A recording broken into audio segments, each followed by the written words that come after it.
الحمد لله رب العالمين والصلاة والسلام على سيد الأنبياء والمرسلين أما بعد فأعوذ بالله من الشيطان الرجيم بسم الله الرحمن الرحيم رب اشرح لي صدري ويسر لي أمري واحلل عقدة من لساني يفقه قولي اللهم انفعنا بما علمتنا وعلمنا ما ينفعنا وزدنا علما اللهم صل على محمد وعلى آل محمد كما صليت على إبراهيم وعلى آل إبراهيم إنك حميد مجيد اللهم بارك على محمد وعلى آل محمد كما باركت على إبراهيم وعلى آل إبراهيم إنك حميد مجيد الحمد لله.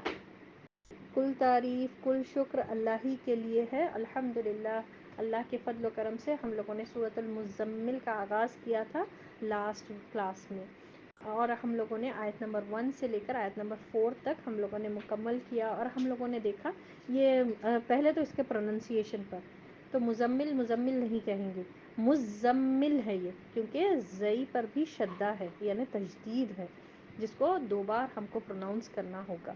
ٹھیک ہے، جب آف کورس یہ عربی ورڈ ہے تو عربی کے حساب سے، اردو میں ٹھیک ہے آپ اردو میں بتا رہے ہیں تو ٹھیک ہے، مگر عربی لینگویج میں جو ہے نا عربی اس کے حساب سے ہی ہم کو بولنا پڑے گا.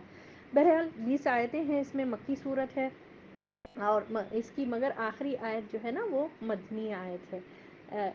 اور ہم اس کے تعلق سے دیکھیں کہ اس میں دعوت اللہ یعنی اللہ کی طرف بلانے والے کی اس کی پرسنل خصوصیات، یعنی اس میں کیا کوالٹیز ہونا چاہیے، کیا ٹریٹس ہونا چاہیے، اپنی اس کی ذاتی زندگی میں اس کا رویہ کیسا ہونا چاہیے، کتنا اس کے پاس علم ہونا چاہیے، عبادت اور تقوی اخلاق کیسا اس کا ہونا چاہیے، اس کا ذکر ہم کو ملتا ہے.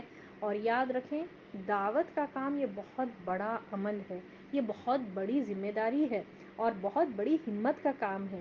اس کے لیے بہت ہمت چاہیے. سبحان اللہ. تو بھرپور طریقے سے دعوت دینا چاہتے ہیں تو بھرپور طاقت بھی ہو، مضبوطی بھی ہو، اور اللہ سے تعلق بھی مضبوط ہو. تو اللہ سے تعلق مضبوط کیسے ہوگا؟ اللہ سے تعلق مضبوط کرنے کا ذریعہ یہ قرآن ہے، قرآن کی تلاوت کرنا ہے.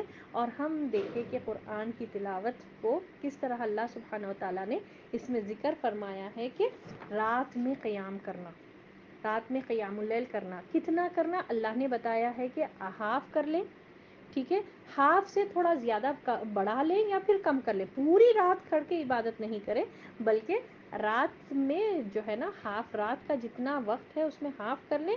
ہاف سے کم بھی کر سکتے ہیں، ہاف سے زیادہ بھی کر سکتے ہیں، یعنی 1/3 بھی کر سکتے ہیں، ہاف بھی کر سکتے ہیں، 2/3 بھی کر سکتے ہیں. سبحان اللہ. اب جس کو جتنا آپشن ہے. اب محمد صلی اللہ علیہ وسلم کے لیے تو تہجد کی نماز یہ قیام اللیل فرض کے درجے پر تھی، یعنی آپ صلی اللہ علیہ وسلم زندگی میں معمول تھا آپ صلی اللہ علیہ وسلم کا کہ بالکل پڑھتے تھے. اور ہمارے لیے بھی ایک بڑا ایک ذریعہ اللہ سبحانہ و تعالیٰ بتا رہا ہے کہ رات میں جو نماز پڑھنے کا جو ہے نا ایک بڑی اہمیت ہے اس میں.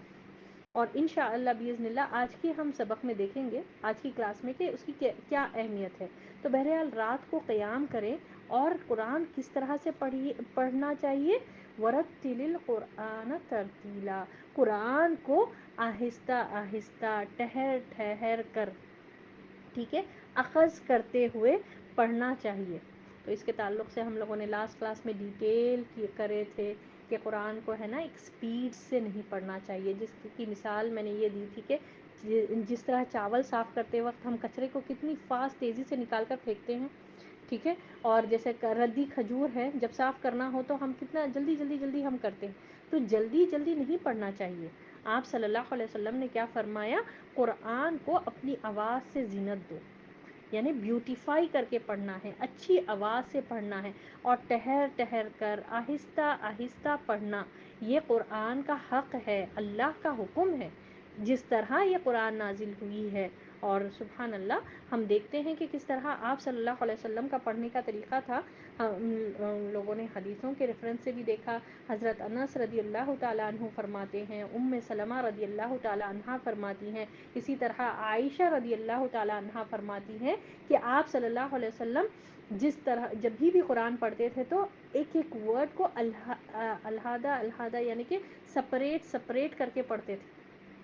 اور آپ صلی اللہ علیہ وسلم کا یہ طریقہ بھی تھا کہ جب خطبہ بھی دیتے تھے تو صحابہ رضی اللہ تعالیٰ عنہم بتاتے ہیں کہ جب آپ صلی اللہ علیہ وسلم بتاتے تھے تو ہم ایک ایک الفاظ کو گن سکتے تھے. یعنی اتنا آپ صلی اللہ علیہ وسلم میں آہستہ یعنی اچھے انداز میں بتاتے تھے. اور آپ صلی اللہ علیہ وسلم کس طرح ترتیل سے پڑھتے تھے کہ ایک آیت پڑھتے, یہ آپ صلی اللہ علیہ وسلم کا طریقہ تھا قرآن پڑھنے کا. جیسے کہ مثال کے طور پر الحمدللہ رب العالمین, رکے الرحمن الرحیم, رکے ہر آیت پر رکتے تھے آپ صلی اللہ علیہ وسلم. اور اس کا آپ یہ بولیں گے کہ اچھا تو پھر رمضان میں تراویح میں تو قاری تو بہت زیادہ پڑھتے ہیں. دیکھیں وہ آپ وہاں پر ایکسپیکٹ نہیں کریے گا, کیونکہ ایک قاری کے سامنے ایک ٹارگٹ ہوتا ہے کہ 30 نائٹس میں یہ فلفل کرنا ہے اور اتنے رکعتوں میں, ٹھیک ہے. مگر جب آپ پڑھیں, آپ پرسنل لیول پر پڑھیں اور جب بھی قرآن پڑھیں, میجورٹی آف ٹائمز ہمارا کیا ہونا چاہیے کہ ہم اس کو وہ نہ کریں کہ ایک سپیڈ میں پڑھیں. اور سبحان اللہ اس کا میں نے آپ لوگوں کو لاسٹ ٹائم بھی ذکر کر کے بتایا کہ بہت سے لوگوں کو عادت رہتی ہے کہ اعراب کی غلطیوں کے ساتھ نہ قرآن میں بیٹ سٹاپنگز نہیں معلوم, قرآن کے سائنس کا نہیں علم رہتا, اور بالکل پڑھے جا رہے ہیں کور ٹو کور ختم کرے جا رہے ہیں, اور پھر پلٹا کر پیجز بھی دیکھتے ہیں کہ ابھی اور کتنے پیجز باقی ہے یہ سورہ ختم ہونے کے لیے.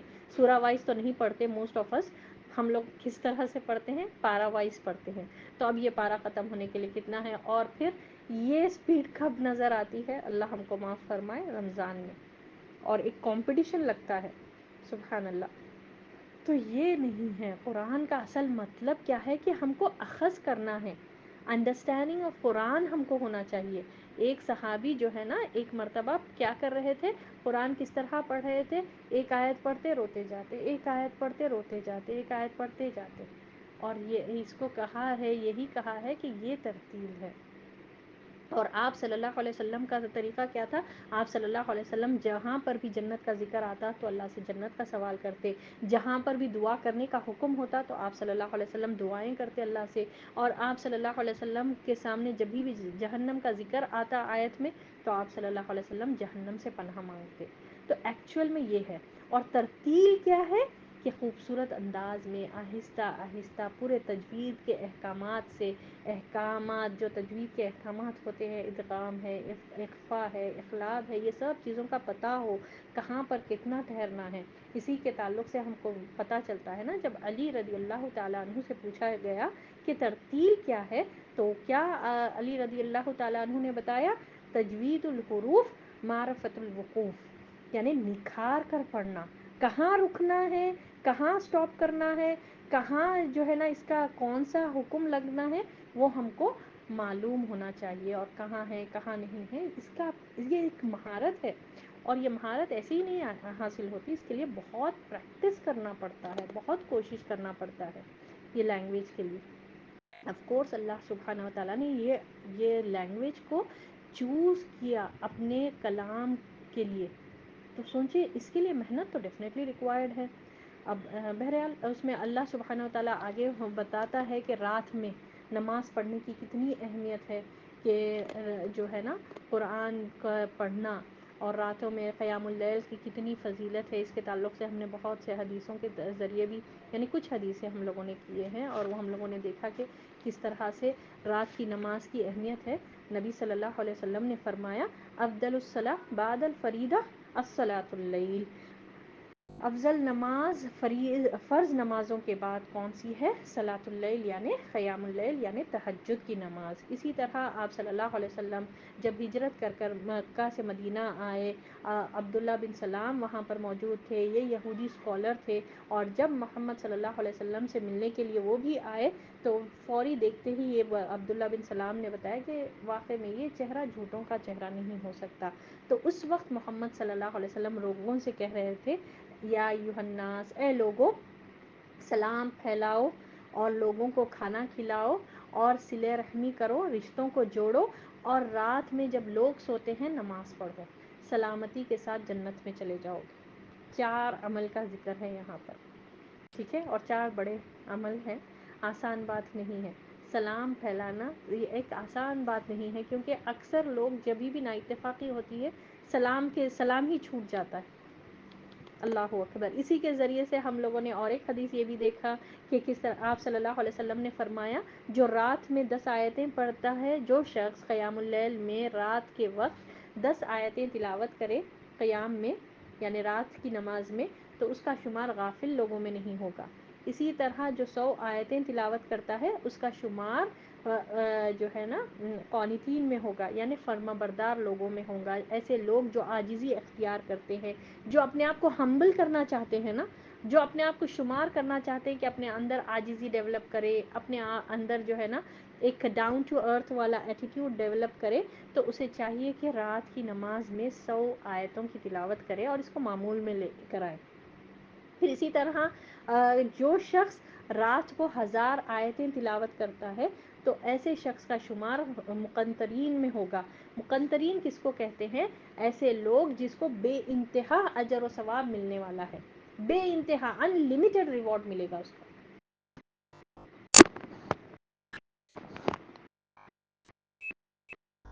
اعوذ باللہ من الشیطان الرجیم، اِنَّا سَنُلْقِي عَلَيْكَ قَوْلًا ثَقِيلًا، یقیناً ہم آپ صلی اللہ علیہ وسلم پر بہت بھاری بات، یعنی بہت بھاری کلام ان قریب نازل کریں گے۔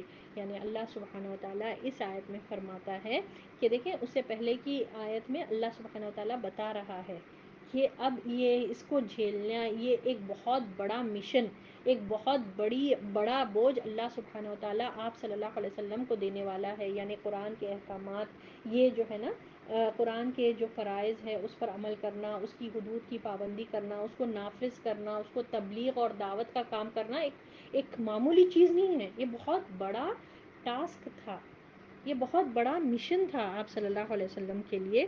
اس کے تعلق سے آپ صلی اللہ علیہ وسلم کو اللہ سبحانہ وتعالیٰ بتا رہا ہے کہ یہ کیوں ہے رات میں اٹھنا اور یہ رات میں قیام کرنا، یہ دین کی دعوت کرنے والوں کے لیے ایک لازمی حصہ ہے۔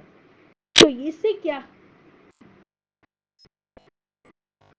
اللہ سبحانہ وتعالیٰ فرماتا ہے، إِنَّ نَاشِئَةَ اللَّيْلِ هِيَ أَشَدُّ وَطْئًا وَأَقْوَمُ قِيلًا، بے شک رات کا اٹھنا دل جمی کے لیے یعنی دل کی مضبوطی کے لیے انتہائی مناسب ہے اور بات کو بہت درست کر دیتا ہے۔ اِنَّ بے شک، ناشئۃ اللیل رات کا اٹھنا۔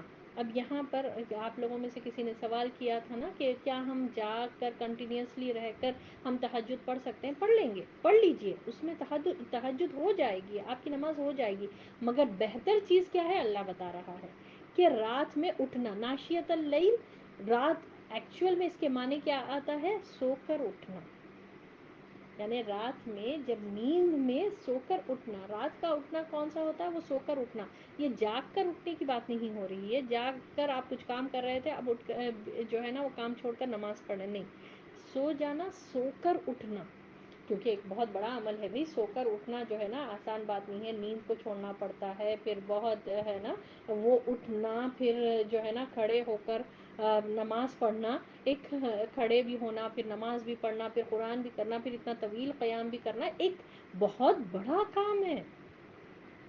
تو یہ رات میں اٹھنا اللہ تعالیٰ اس کے بارے میں فرماتا ہے، یہ جو ہے نا دل جمی کے لیے، یعنی وہ قوت، وہ جو ریکوائرڈ ہے ایک دین کے داعی کو، جو ریکوائرڈ ہے، جو کرنا، جو یہ عمل کرنا چاہتا ہے، اور جس کو مضبوطی چاہیے، جس کو جو قوت چاہیے اس کام کے لیے، وہ کہاں سے ملے گی؟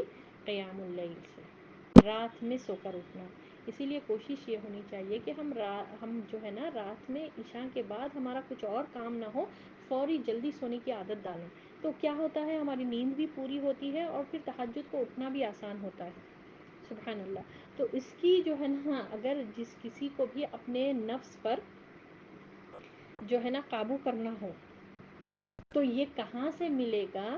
یہاں پر اللہ سبحانہ و تعالیٰ بتا رہا ہے کہ وہ ملے گا اللہ کا قرب حاصل کرنے کا ذریعہ، اللہ سے قوت مانگنے کا ذریعہ، اپنے نفس پر حارش ہونے کا ذریعہ، وہ سختی، وہ مضبوطی، وہ نفس پر جتنا ہم سختی چاہتے ہیں کہ ہمارا نفس ہم کو بہت سی چیزیں جو ہے نا نیکیوں سے روکتا ہے، ہمارا نفس ہی نا، کہ نہیں نہیں کوئی بات نہیں، سو جاؤ، بہت تھک گئے، بہت سے ایسے باتیں آتی ہیں ہمارے ذہن میں، ہمارا نفس ہم کو الاؤ نہیں کرتا.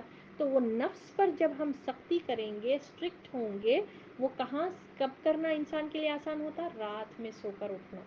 اور ہم دیکھتے ہیں یہ بات ہم پریکٹیکلی بھی آپ نوٹس کریں اس کو کہ آسان چیز نہیں ہے. بستر، وہ گرم بستر چھوڑنا، اور جو ہے نا بلینکٹ چھوڑنا، اور اپنی جو ہے نا نیند کو قربان کرنا، پھر اٹھنا، پھر جو ہے نا اٹھنا، پھر وضو کرنا، پھر اس کے بعد ٹھہرنا، نماز کو ٹھہر کر پھر جو ہے نا پھر آپ طویل قرآن پڑھنا، آسان چیز نہیں ہے یہ. اگر نفس کو مارنا ہے، مارنا ان دا سینس یہاں پر یہ ختم کرنا، اچھا ٹھیک ہے، اس کے یہ معنی میں نہیں لے کہ یہاں پر وہ بات نہیں ہو رہی کہ ہم نفس پر جو ہے نا یہ بالکل نفس کی نہیں مان کے بالکل جو ہے نا اللہ اللہ کر لیتے بیٹھیں اور جو ہے رہبانیت کریں. رہبانیت ہمارے دین کا حصہ نہیں ہے، ہمیشہ یہ یاد رکھیں. اللہ سبحانہ و تعالیٰ یہ نہیں چاہتا ہم سے کہ جو ہے نا نفس پر اتنی سختی کریں کہ ہر چیز کو ہم اس کو چھوڑ دیں، اسے لا تعلقی کریں، اسے اپنے آپ کو ڈیٹیچ کر لیں اور کہیں کہ ہم نفس پر سختی کر رہے ہیں، نہ کسی سے ہنس رہے ہیں، نہ بول رہے ہیں، نہ بات کر رہے ہیں، صرف اللہ اللہ اللہ کر کے وہ درویشوں والا جو معاملہ جو ہے نا بالکل مسکراتے بھی نہیں.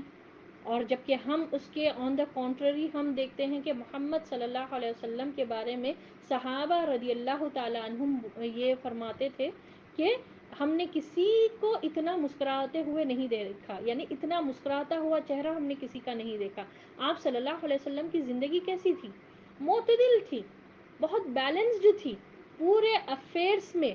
اور سبحان اللہ اگر ہم یہ باتیں کرنے بیٹھ جائیں نا تو یہ ہماری کلاس ایک ہفتے کی کلاس بھی بس نہیں ہوتی. اتنا محمد صلی اللہ علیہ وسلم کی زندگی میں ہمارے لیے ایک ایگزامپل ہے ہر چیز کے بارے میں کہ لائف میں معتدل بیلنسڈ لائف کس طرح سے ہونی چاہیے. آپ صلی اللہ علیہ وسلم نے کئی صحابہ رضی اللہ تعالیٰ عنہم کو ڈانٹا، غصہ کیا کہ وہ لوگ جو ہے نا سختی کی بات کرتے تھے، اپنے نفس پر سختی، اس طرح کہ میں زندگی بھر شادی نہیں کروں گا، میں زندگی بھر روزے رہوں گا. تو آپ صلی اللہ علیہ وسلم نے سختی سے منع کیا، یہ نہیں ہے. تو دین میں یاد رکھیں کہ رہبانیت نہیں ہے کہ آپ ہے نا نفس کی سختی میں شادی چھوڑ دیں. اللہ سبحانہ و تعالیٰ نے جو حلال چیزیں ہمارے لیے جائز قرار دیا ہے اس کو آپ ترک کر دیں. ترک کے دنیا کے نام پر اللہ کی خاطر ہم نے نفس کی سختی اختیار کی. یہ بات نہیں ہو رہی ہے. بات کیا ہو رہی ہے کہ نفس کو کنٹرول میں رکھنا، کیونکہ نفس تو ابھارتا ہے. 12ویں پارے میں سورہ یوسف میں آتا ہے کہ نفس تو ابھارتا ہے برائی پر، گناہوں پر. تو اس کو کنٹرول کہاں سے ملے گا؟ یہ تہجد کی نماز، یہ بہترین ذریعہ ہے. کہ کوئی شخص ہے کہ گناہوں میں بہت زیادہ آگے رہ رہا ہے، جلدی گناہ کر لیتا ہے، تو اسے چاہیے کہ تہجد کی طرف آئیں، تہجد کی نماز کی پابندی کریں. تو وہ اس سے جو ہے نا اس کو ڈیٹرائنٹ ملے گا، اس کو جو ہے نا ایک وہ ملے گا، ایک سختی ملے گی، ایک مضبوطی ملے گی دل جمی کے لیے. اور یہی فارمولا اللہ سبحانہ و تعالیٰ بتا رہا ہے کہ رات میں اٹھنا کیوں اتنا ہے، کیونکہ رات خاموش ہوتی ہے. رات میں قرآن جب آپ طویل پڑھتے ہیں دماغ بھی تازہ ہوتا ہے، دل پر جو بھی آپ پڑھتے ہیں اثر ہوتا ہے. سبحان اللہ، نفس کی اصلاح کے لیے بہترین وقت ہے یہ، ہماری اصلاح کا، ہمارے تزکیے کا یہ بہترین وقت ہے. اور ہے نا ہم جو بھی پڑھتے ہیں وہ اثر ہوتے ہیں. دن میں جو ہے نا آگے اللہ سبحانہ و تعالیٰ بتا رہا ہے کیوں اللہ نے رات کا بات کی ہے.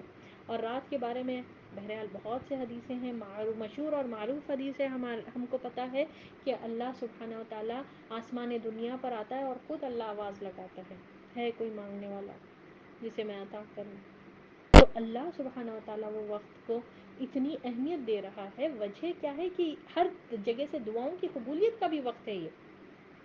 تو اسی لیے رات کے وقت کی عبادت اور وہ ہو نہیں سکتی کہ آپ جو ہے نا لیٹ نائٹ سوئیں گے، رات کے 1 بجے سو کے میں 3 بجے اٹھوں گی، وہ ایک دن ہو جائے گا، نیکسٹ ڈے پھر آپ کی فرض نمازوں میں آپ کو کاہلی ہوگی۔ تو پہلے اپنے فرض نمازوں کو وقت پہ پڑھنے کی عادت ڈالیں، پھر جو ہے نا تہجد میں اٹھنے کی عادت آپ کو اسی وقت ہوگی جب آپ رات میں جلدی سو جائیں گے۔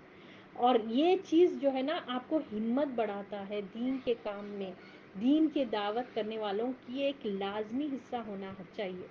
اگر کرنا چاہ رہے ہیں دین کا کام، اللہ کی دعوت کا کام، اس سے آپ کو رغبت ہے، تو تہجد کی نماز یہ آپ کو بہترین ذریعہ ہے۔ اور اللہ سبحانہ و تعالیٰ کیا فرماتا ہے، وہ اقوم قیلا، اور بات کو بہت درست کرتا ہے، یعنی کہ آپ کی زبان سے جو بات نکلتی ہے وہ بھی درست بات نکلتی ہے، صحیح طور پر آپ ادا بھی کر سکتے ہیں وہ بات۔ سبحان اللہ۔ تو یہ ایک اللہ سبحانہ و تعالیٰ بتا رہا ہے۔ آگے اللہ فرماتا ہے ان لک فی النہار سبحا طویلا، یقیناً آپ صلی اللہ علیہ وسلم کو دن میں بہت شغل رہتا ہے، بہت مصروف ہوتے ہیں۔ اور آپ صلی اللہ علیہ وسلم کا دن کا معمول کیا رہتا تھا، رات میں نمازیں پڑھتے تھے آپ صلی اللہ علیہ وسلم، اور کیسی پڑھتے تھے، تہجد کی نماز کہ صحابیات یعنی ازواج مطہرات بتاتے ہیں کہ آپ صلی اللہ علیہ وسلم کے ایڑی مبارک سوج جاتے تھے، ورم آ جاتا تھا، سویلنگ آ جاتی تھی، اتنا آپ صلی اللہ علیہ وسلم پڑھتے تھے نماز۔ اور پھر دن میں آپ صلی اللہ علیہ وسلم کا مصروفیت شغل کیا ہوتا تھا کہ آپ صلی اللہ علیہ وسلم دین کا کام کرتے تھے، لوگوں کی اصلاح کا کام، دین کی تبلیغ کا کام، دین کو نافذ کرنے کا کام۔ اللہ اکبر کبیرہ۔ تو یہ ہے نا یہاں پر بتایا جا رہا ہے کہ صبح میں کام کرنا چاہیے۔ اور یہاں پر اور ایک چیز بھی یہ پتہ چلتی ہے، آپ صلی اللہ علیہ وسلم نے فرمایا کہ میری امت کے لیے صبح میں اللہ سبحانہ و تعالیٰ نے برکت رکھ دی ہے۔ اور افسوس کے ساتھ کہنا پڑتا ہے ہم نے نظام کو بدل دیا، اس لیے ہماری باڈی کے میں بھی چینجز آ گئے، اور ہم میں کاہلی، پروکیسٹینیشن یعنی سستی، ٹالنا، یہ سب چیزیں کیوں ہو گئی؟ کیونکہ ہم اپنی مرضی سے، اپنی باڈی کا، اللہ تعالیٰ نے ہم کو فطرت پہ پیدا کیا۔ رات ہوتے ہی، میں جس طرح آپ لوگوں کو لاسٹ کلاس میں بھی بتائی کہ اس دور میں 1400 سال پہلے کوئی گھڑیاں نہیں ہوتے تھے، کوئی الارم، کوئی موبائل، کوئی کمپیوٹر وغیرہ کچھ نہیں تھا کہ یہ جس طرح ہم آج کل جو ہے نا واچ کے اتنے، کلاک کے اتنے پابند ہو جاتے ہیں، ہر تھوڑی دیر کو دیکھتے ہیں کہ اب ٹائم کیا ہوا، اب ٹائم کیا ہوا۔ وہ لوگ گزارتے تھے دن رات، کیونکہ وہ لوگ فطرت پر تھے، دن میں کام کرتے تھے اور رات میں ٹائم پر، ہر کام ان کا ٹائم پر ہوتا تھا۔ ایک نظام اللہ تعالیٰ نے ہمارے اندرونی سسٹم، ہمارے جسم کو بھی اسی نظام پہ بنایا ہے۔ اور جو شخص اپنے اصولوں کا پابند ہوتا ہے، دیکھیے آپ وہ وقت پہ کھاتا ہے نا، تو اس کو وہ وقت جیسے 7 نہیں بھی بجے تو بھوک لگ جاتی ہے۔ اگر کسی کو 7 بجے شام کا کھانے کی بات کر رہی ہوں میں، اور ویسے بھی ناشتے کے بھی، بریک فاسٹ کا بھی ٹائم جس کو 7 بجے کا، اس کو عادت ہوتی ہے کہ 7 بجے کے بعد بھوک لگتی ہے۔ اور پھر اسی طرح جو سو جاتا ہے، جلدی سو جاتا ہے، رات میں وداؤٹ اینی الارم اس کی نیند اشار ہو جاتی ہے 3 بجے۔ تو یہ کب ہوتا ہے؟ جب ہم ایک اصول فالو کریں۔ تو رات میں آپ صلی اللہ علیہ وسلم نے کیا فرمایا؟ تو بولنے کا مقصد یہ ہے کہ آپ صلی اللہ علیہ وسلم نے فرمایا کہ صبح کا وقت میں پروڈکٹیوٹی ہے۔ صبح آپ دیکھیں، صبح فجر سے اگر آپ ہوشیار ہیں، آپ اویک ہیں، تو آپ کتنے ہی کام کر سکتے ہیں۔ اور فریش دماغ کے ساتھ کوئی قرآن یاد کرنا ہے، کسی کو قرآن کا علم حاصل کرنا ہے، کوئی ایسی چیزیں ہیں، تو وہ فریش دماغ کے ساتھ فجر کے بعد، اشراق کے بعد جو بیٹھے، دیکھیں سبحان اللہ کتنا اچھے سے ہوتا ہے وہ چیز یاد۔ تو یہ ہم کو کرنا چاہیے۔ اور بہرحال صبح کا کام میں بہت آپ صلی اللہ علیہ وسلم جو ہے نا ہم کو ملتا ہے کہ اسی طرح آپ صلی اللہ علیہ وسلم ایک دفعہ جو ہے نا چاشت کے وقت جاتے ہیں، اور پھر جب پلٹ کر آتے تو ظہر کا ٹائم ہوتا، اور دیکھتے ازواج مطہرات میں سے جویریہ رضی اللہ تعالیٰ عنہ وہ مصلی پر بیٹھی ہوئی ہے اور اللہ کی عبادت میں لگی ہوئی ہے۔ تو آپ صلی اللہ علیہ وسلم نے ہم کو بہترین دعا بتائی، سبحان اللہ و بحمدہ عدد خلقہ و رضا نفسہ و زنۃ عرشہ و مداد کلماتہ۔ اے جویریہ، تم جب سے یہاں پر بیٹھے ہوئے ہو تو میں نے تمہارے پیچھے 3 کلمات پڑھے، یہ جو ہے نا تمہارے اتنے وقت پر بھاری ہیں۔ تو اس کا یہ مطلب نہیں ہے کہ تمہاری عبادت قبول نہیں ہوئی، مطلب یہ ہے کہ یہ اتنے زیادہ پاورفل کلمات ہیں، اور ہم کس طرح سے پڑھتے ہیں وہ، یہ ہم کو دیکھنا چاہیے۔ اور پھر آف کورس آپ صلی اللہ علیہ وسلم کو ایڈریس کر کے اللہ سبحانہ و تعالیٰ نے بتا رہا ہے، اور نصیحت ہمارے لیے بھی ہے، تو کیونکہ ہم بھی اسی میں آ جاتے ہیں کہ ہم یہ کام کریں کہ صبح کے وقت شغل زیادہ کریں، نہ کہ رات کے وقت ہم ایکٹیو ہوں۔ اور سبحان اللہ، رات کے وقت ایکٹیو رہنا اور صبح کے وقت سونا، دوپہر کے بعد آج کل کی یوتھ پر اللہ ہی رحم کرے، نوجوان جو ہے نا اتنے سست ہو جا رہے ہیں، یہ ٹائم کو پورا اوپر نیچے کر لے کر اپنی باڈی کو، اپنی ہیلتھ کو، ہر چیز کو ایک رسک پر لے کر جا رہے ہیں، اللہ ہی توفیق عطا فرمائے۔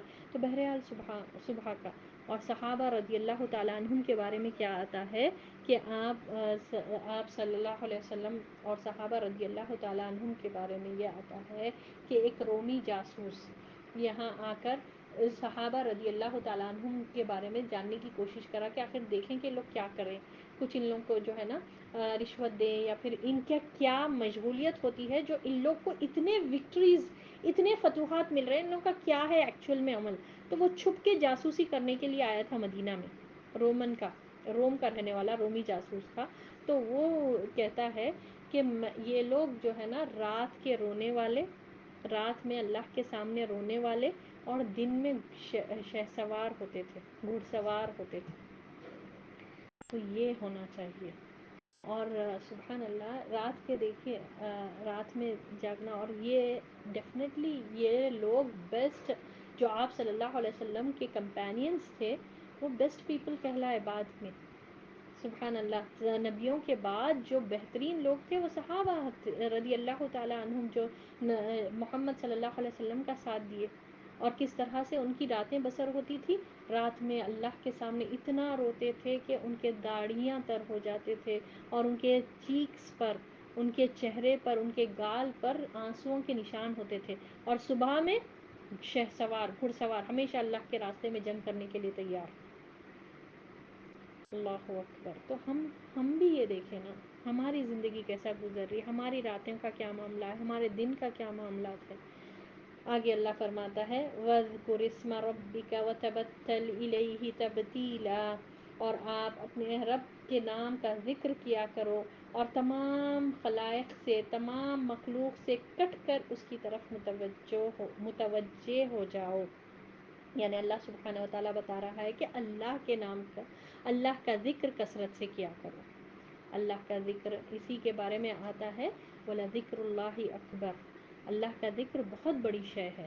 اور جو ہے نا اللہ کے ذکر کے بارے میں، یہ ایک ایسا عمل ہے جس کے بارے میں آتا ہے کہ کثرت سے کرنا ہے ہم کو، اور اتنا زیادہ کثرت سے ذکر کریں کہ ہماری زبان ہمیشہ اللہ کے ذکر سے تر رہے۔ اللہ ہم کو وہ توفیق عطا فرمائے۔ اور آگے اللہ فرماتا ہے کہ تمام مخلوق سے کٹ ہو جاؤ، اللہ کی طرف متوجہ ہونے کے لیے تمام مخلوق سے کٹ ہو جاؤ۔ پھر میں دہراتی ہوں، اس کا یہ مطلب نہیں ہے کہ لوگوں سے بات ملنا جلنا چھوڑ دو، لوگوں سے کٹ آف ہو جاؤ، لوگوں سے کوئی رشتہ داری نہیں نبھاؤ۔ اس کا یہ مطلب ہے کہ جب اللہ کا ذکر کا ٹائم ہو جائے، جو ٹائم ٹیبل فالو کرنا ہے، وہ ٹائم خلاص کسی کو نہیں دینا۔ آپ صلی اللہ علیہ وسلم کا طرز عمل کیسا تھا؟ عائشہ رضی اللہ تعالیٰ عنہا فرماتی ہیں کہ آپ صلی اللہ علیہ وسلم اپنے حجرے میں کام کرتے ہوتے، کچھ مشغولیت میں بزی ہوتے، یعنی اپنی بیوی کی ہیلپ کرتے رہتے۔ اس کا یہ مطلب نہیں ہے کہ مشغولیت میں کچھ اور، مطلب گھر میں کچھ کام کرتے رہتے، یا عائشہ رضی اللہ تعالیٰ عنہا کی ہیلپ کرتے رہتے، اور جو بھی کام کرنا رہتا وہ کرتے رہتے تھے۔ جیسے ہی اذان کی آواز آتی، سب کام چھوڑ کر آپ صلی اللہ علیہ وسلم کٹ آف ہو جاتے تھے، ہر ایک کام کو چھوڑ دیتے تھے، اور نماز کے لیے، اللہ کے ذکر کی طرف دوڑتے تھے۔ تو یہ کرنا چاہیے ہم کو۔ تبتل کا کیا مطلب ہے کہ مقصود اول اللہ ہو جائے، اور اصلی اللہ کی ذات ہی ہمارا جو ہے نا اصل مقصد بن جائے۔ یہ ہے اصل بات جو یہاں پر بتائی جا رہی ہے، کہ مقصد ہمارا اللہ کی رضا ہو جائے۔ اس کا یہ مطلب نہیں ہے کہ ہم جنگلوں میں نکل کر چلے جائیں اور اللہ اللہ کرتے ہوئے زندگی گزاریں، نہیں، اس کا یہ مطلب ہے کہ اللہ کا ذکر کا ایک ٹائم فکس کریں، اور وہ پورے ہمارے 24 آورس کے ٹائم میں وہ ٹاپ پر ہوں۔ اللہ کا ذکر کرنا ہمارے لیے اتنا زیادہ ہو، کثرت سے جو عمل کا ذکر ملتا ہے قرآن میں، کہ اللہ کا ذکر کرنا۔ وہ یہ ہے اللہ کا ذکر. اور یہ جو ہے نا اس کا مطلب یہاں پر یہ ہے کہ اللہ ہمارا مقصد اول بن جائے. وہ اللہ کا اللہ کی رضا کے لیے ہم کام کریں. اللہ کا جب بھی فرصت ہو، یہ نہیں کہ فرصت ہو چلو بیٹھ جائیں، تھوڑا نیٹ سرف کر لیں، تھوڑا یہ کر لیں، تھوڑا وہ کر لیں، تھوڑا یہ کام کر لیتی ہوں، تھوڑا یہ ڈیکوریٹ کر لیتی ہوں، تھوڑا یہ کر لیں. بات کیا ہے، تھوڑا قرآن پڑھ لیتی ہوں، تھوڑا یہ سمجھ لیتی ہوں، تھوڑا اللہ کا ذکر کر لیتی ہوں، میں اللہ کو یاد کر لیتی ہوں. تنہائی ملتے ہی یہ نہ سوچے چلو موقع مل گیا، اکیلے سب بچے نہیں، شوہر نہیں گھر پہ، اب تو مجھے موقع مل گیا اور میں جو ہے نا اپنا وقت اچھے سے اچھا، کوئی بھی نہیں دیکھ رہا تو کوئی بھی نہیں دیکھ رہا تو وہ وقت اور زیادہ کیئرفل رہیں کہ ایک ذات تو ہے جو دیکھ رہی ہے. اس کو سب پتہ ہے آپ کیا سوچ رہے ہیں، اس کو سب پتہ ہے کہ نفس میں کیسے خیالات آئے اور آپ نے کیسا وہ خیالات کو جھٹک کر اللہ کی خاطر جو ہے نا قرآن کو ہاتھ میں لیے موبائل کے بغیر. دل چاہ رہا تھا کہ موبائل دیکھیں، دل چاہ رہا تھا کہ تھوڑے ایسی بے حیائی کی چیزیں کریں. اللہ اکبر. اور ہم نے کہا نہیں یہ غلط ہے، یہ میرے نفس کا جو ہے نا پرومپٹ کرنا ہے، میں اس کو یہیں پر، یہ شیطان کی طرف سے وسوسے آ رہے ہیں، یہ میرے نفس کی طرف سے وسوسے ہیں، اور میں اس کو وہیں پر جھٹک کر اور میں وضو کروں اور نماز پڑھوں اور قرآن پڑھتے بیٹھوں. سوچے آپ نے اپنے نفس پر کیسی سختی کی اور آپ کو کتنا ریوارڈ ملے گا اس پر. ایسے مومنٹ پہ کرنا بہت زیادہ ریوارڈیبل ہے جہاں پر کوئی نہیں دیکھ رہا، اللہ دیکھ رہا ہے. اللہ کی خاطر کبھی یہ کرنا چاہیے. تو بات یہی ہے کہ کٹ کر تمام مخلوق سے کٹ کر جب کٹ آف ہو جائیں، جب اکیلے ہو جائیں، جب تنہا ہو جائیں، اللہ کی طرف متوجہ ہوں، اللہ کو یاد کریں، اللہ کا ذکر کریں. اسی کے تعلق سے مشہور اور معروف حدیث ہے کہ 7 قسم کے لوگ جن کو عرش کا سایہ ملے گا، ان میں سے ایک وہ شخص جو تنہائی میں کٹ آف ہونے کے بعد لوگوں سے کٹ آف ہونے کے بعد تنہائی میں اللہ کو یاد کرے اور اس کے آنکھ سے آنسو نکلے، اس کو اتنا بڑا اسٹیٹس ملے گا. تو یہ ہر ایک کی بس کی بات نہیں ہے. وہی شخص کر سکتا ہے جس کے نفس پر قابو ہے، جس کو نفس کو کنٹرول کرنا جانتا ہے، ایسا شخص ہی کر سکتا ہے یہ. تو عرش کا سایہ، جبکہ قیامت کے دن کوئی سایہ نہیں ہوگا، عرش کا سایہ یعنی کہ بغیر حساب ایک وی وی آئی پی اسٹیٹس ملے گا. اس کو تو گرین چینل سے جنت میں داخل کر دیا جائے گا. تو ہے نا ہمارے لیے ایک آسان طریقہ. آسان ڈیفینیٹلی بولنے کے لیے ہے، عمل بہت مشکل ہے کیونکہ ہم گھیرے ہوئے ہیں بہت سے اٹریکشنز کے ساتھ، بہت سے نفسانی خواہشوں کے ساتھ. اس کو یہ چینز میں سے نکل کر یہ عمل کرنا ایک آسان چیز نہیں ہے. تو یہ کہاں سے ملے گا؟ قرآن سے تعلق مضبوط ہو، راتوں میں جگنا ہمارا معمول ہو، اور پھر اللہ کا ذکر کثرت سے کرنا ہم کو آتا ہے. تو پھر سبحان اللہ یہ ہم تنہائی کو بھی بہترین انداز میں استعمال کریں گے.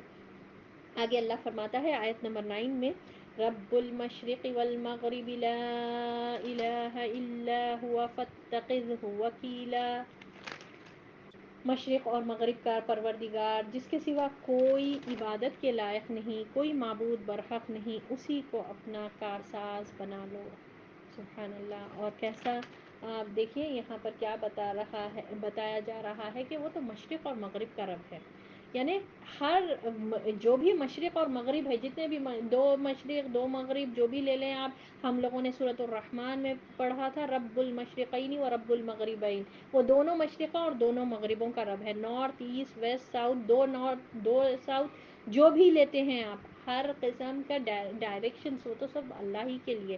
یہ تو ہمارے سمجھانے کے لیے ہے، ادروائز زمین کا مالک اللہ ہے، زمین اللہ ہی کی ملکیت ہے. تو وہ پورا ہر چیز وہ رب ہے مشرق اور مغرب کا، اس کے سوا کوئی معبود برحق نہیں ہے، وہی عبادت کے لائق ذات ہے، اور اسی کو اپنا کارساز بنا لیں، اسی سے مدد مانگے مشرق اور مغرب میں. یعنی کسی اور کے سے اس کی لوگوں سے مدد نہ طلب کریں، اللہ کے سوا کسی کے سامنے ہاتھ نہ پھیلائیں، کیونکہ اللہ بتا رہا ہے رب المشرق والمغرب، وہ تو مشرق اور مغرب کا رب ہے.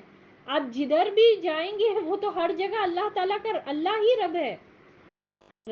مشرق اور مغرب سب اللہ ہی کے ہیں.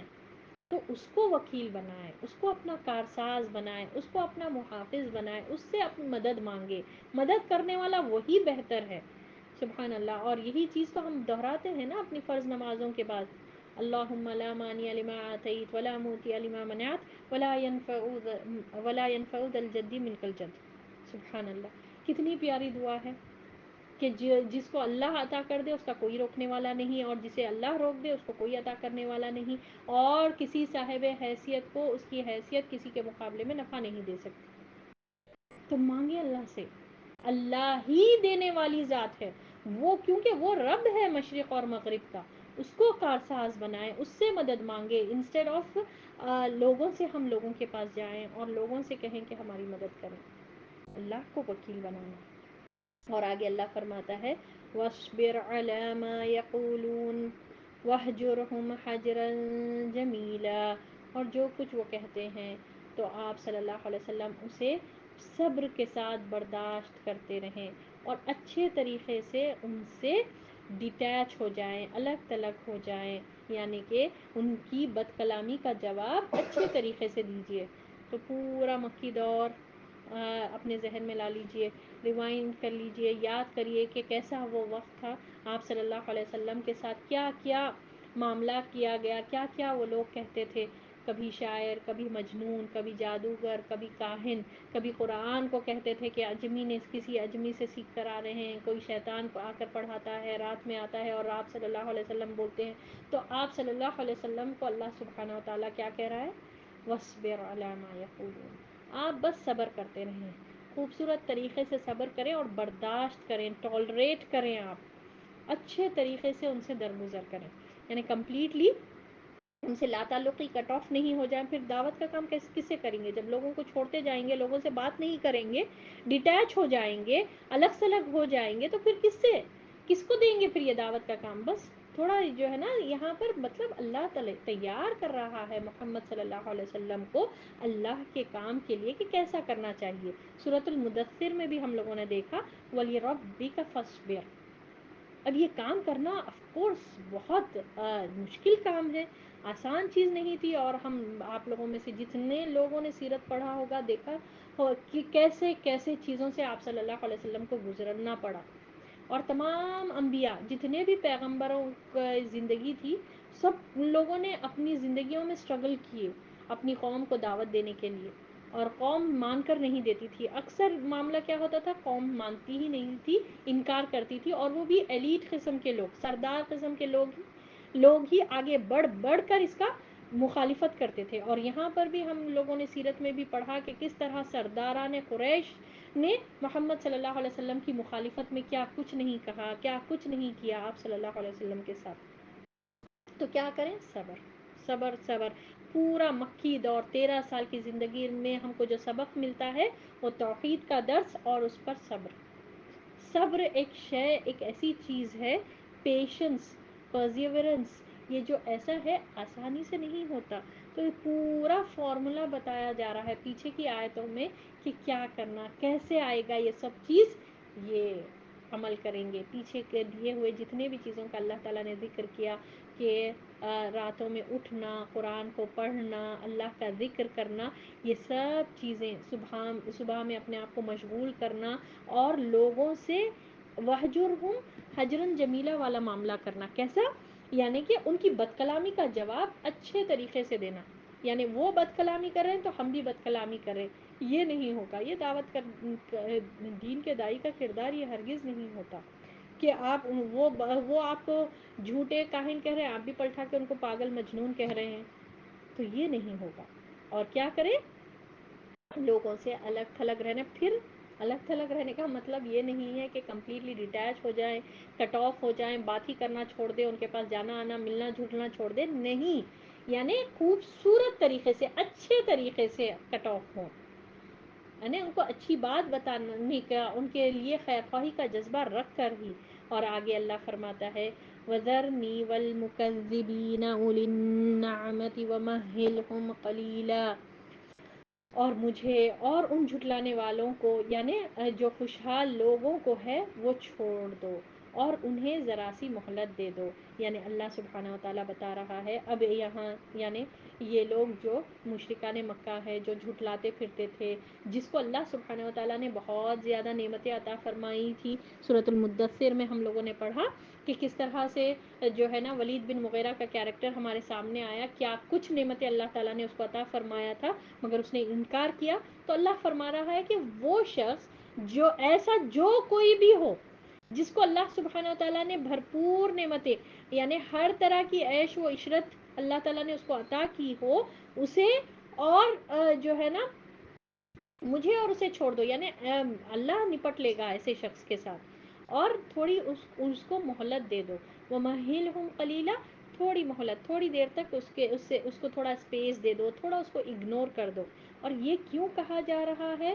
ہم یہاں پر دیکھیں آپ کہ ان کو اسپیس دے دینا یعنی چھوڑ دو. ان لوگ تھوڑا سوچے، اگر ایسا اسپیس نہیں دیتے اور اگنور نہیں کرتے، مہلت نہ دیتا، اللہ مہلت نہ دیتا، تو عمر رضی اللہ تعالیٰ عنہ جیسی شخصیت کیسے سامنے آتی؟ سبحان اللہ. کیونکہ عمر رضی اللہ تعالیٰ عنہ سابقون اولون میں سے نہیں ہے کہ وہ کب لائے تھے ایمان، بعد میں کس طرح سے ہوا معاملہ. اور پھر اسی طرح ہم دیکھتے ہیں خالد بن ولید، جس کو اللہ کی تلوار سیف اللہ کا لقب نبی صلی اللہ علیہ وسلم نے دیا. کیسے آئے یہ جیمز؟ یہ ایسے نہیں ہوئے. ان کو جب سپیس دی گئی، وہ جب اگنورنٹ تھے، وہ ان کو اسی میں چھوڑ دیا گیا. تھوڑا سپیس دے دے تو اللہ جانتا تھا کہ ان کو یہ جو بات ہے نا سمجھ میں آئے گی، آئندہ فیوچر میں یہ لوگ جو ہے نا اتنے زیادہ اسلام کے لیے مفید بنیں گے. اللہ کو پتا تھا. تو اللہ بتا رہا ہے کہ اب ایسے لوگوں کو آپ تھوڑا چھوڑ دیں، جو اب مان رہے نہیں آپ کے ساتھ، کل وہ مانیں گے اور کل جیمز نکل کر آئے. ہم خالد بن ولید کے بارے میں بھی دیکھتے ہیں، سیرت میں آپ لوگوں نے پڑھا ہوگا، جنگ موتا کے بارے میں آتا ہے کہ کس طرح سے خالد بن ولید وہ ریزن بنے 2 لاکھ، تقریباً 2 لاکھ لوگ رومن فورس کے خلاف انہوں نے اپنی اسٹریٹجی یوز کی. یعنی جنگی جو بھی جو میتھڈز ہوتے ہیں انہوں نے یوز کیا، اور کس طرح سے جنگ جیتے تھے. سبحان اللہ. کس طرح سے آپ صلی اللہ علیہ وسلم نے جعفر بن ابی طالب اور عبداللہ بن رواحہ اور ایسے شخص زید بن حارث رضی اللہ تعالیٰ عنہ کو یہ لیڈرز بنا کر آپ صلی اللہ علیہ وسلم نے بھیجا. سب کے سب شہید ہو گئے، اور ادھر خالد بن ولید پھر ٹھہرتے ہیں، اور پھر جنگ موتا میں وہ لوگ بھاگ جاتے ہیں. لوگ ہی لوگ نظر آ رہے تھے، اور ان کی تعداد مٹھی بھر تھی. اور کیا کچھ ہم لوگوں نے اس میں دیکھا کہ کتنی بہترین طریقے سے ہوا. تو یہ خالد بن ولید، تو سبحان اللہ. اور کون ہے یہ خالد بن ولید؟ ولید بن مغیرہ کے بیٹے. ولید بن مغیرہ کے بارے میں آپ لوگوں نے سورۃ المدثر میں پڑھا، جس کے فیشیل ایکسپریشنز بھی قرآن میں، اللہ کے کلام میں ریکارڈڈ ہے. تو بات یہی ہے، اللہ سبحانہ و تعالیٰ جب نعمتوں کی کثرت دیتا ہے تو بندہ جو ہے نا اس کو فار گرانٹیڈ لے لیتا ہے، اور سمجھتا ہے کہ یہ میرے لیے ہی تھا، کہ آئی ڈیزرو دس، اور اس چکر میں جھٹلاتا ہے. نہیں، میں نہیں مانتا، میں نہیں مانتا کہ ایسا کچھ ہے. تو بات کیا ہے، نعمتیں مل جائیں، یاد رکھیں کہ یہ نعمت اگر اللہ کی فرما برداری میں استعمال ہو تو وہ نعمت نعمت رہتی ہے، ورنہ تو یہ نعمت زحمت بن جاتی ہے. اور پھر اللہ سبحانہ و تعالیٰ اس کا سوال بھی کرے گا. اور پھر دنیا میں ایسے بھی عمل کے میدان میں اللہ تعالیٰ نے چھوٹ دے دی تھی، نعمتیں بہت دے دی تھی. تو ہمارے سامنے مثال ہے قرآن میں، اللہ تعالیٰ نے بتایا ہے ایسے کئی بادشاہوں کو، ایسے کئی سرداروں کا جس کا اللہ سبحانہ و تعالیٰ نے کمپلیٹلی ختم کر کے رکھ دیا ان. تو اللہ کو ایسا نہیں چیزیں نہیں چاہیے. بات کیا ہے، نعمتیں ملے تو اللہ کی یاد میں، اللہ کے راستے میں اس کو استعمال کرنا ہے. چاہے وہ مال کی نعمت ہو، چاہے اولاد کی نعمت ہو، چاہے بولنے کی صلاحیت ہو، جو کچھ بھی ہو، اپنا جسم بھی ایک نعمت ہے. تو جو کچھ بھی اللہ تعالیٰ نے دیا ہے وہ نعمت کو، یہ عیش و عشرت جو اللہ تعالیٰ نے ہم کو دنیا میں عطا فرمایا ہے، اس سے ہم نہ باغی نہ بنے، اللہ کے نافرمان بندے نہ بنے، بلکہ اس کو اللہ کی خوشنودی کے لیے، اللہ کی رضا حاصل کرنے والے بنے. تو یہاں پر وہی بتایا جا رہا ہے کہ ویسے لوگوں کو تھوڑا چھوڑ دیں، آپ تھوڑا مہلت دے دیں، تھوڑا اسپیس دے دیں، تھوڑا ان کو ٹائم دے دیں. تو یہاں پر وہی چیز کا ذکر ہو رہا ہے. تو آج کا سبق ہمارا آیت نمبر 11 تک ہی تھا. تک ہم رکھتے ہیں آج کی کلاس انشاءاللہ باذن اللہ. نیکسٹ کلاس میں آیت نمبر 12 سے ہم کو کرنا ہے. اللہ سے دعا ہے کہ جتنا کچھ ہم لوگوں نے پڑھا اس پر ہم کو عمل کرنے کی اللہ سبحانہ و تعالیٰ کوشش عطا فرمائے. اور اللہ سے دعا ہے کہ ہم کو اللہ سبحانہ و تعالیٰ تہجد میں اٹھنے والا، قیام اللیل ادا کرنے والا اللہ سبحانہ و تعالیٰ ہم سب کو بنائے. اور اللہ سے دعا ہے کہ اللہ سبحانہ و تعالیٰ ہم کو توفیق دے کے قرآن کو ترتیل سے ہم پڑھیں، جس طرح اللہ سبحانہ و تعالیٰ نے محمد صلی اللہ علیہ وسلم کو عطا فرمایا تھا، اور جس طرح یہ آپ صلی اللہ علیہ وسلم پڑھتے تھے، اللہ کرے کہ ہم بھی اسی طرح قرآن کا حق ادا کریں.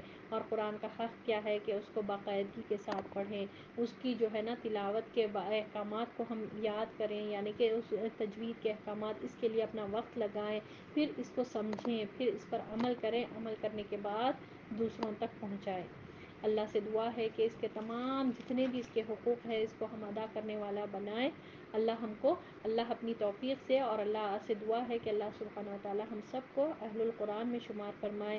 اللہ کرے کہ یہ قرآن ہمارے قبر میں ہمارا ساتھی اور قیامت کے دن ہمارے حق میں شفاعت کرنے والا بنے. آمین یا رب العالمین. وآخر الدعوانا ان الحمد للہ رب العالمین. سبحان ربک رب العزت عما یصفون وسلام علی المرسلین والحمد للہ رب العالمین.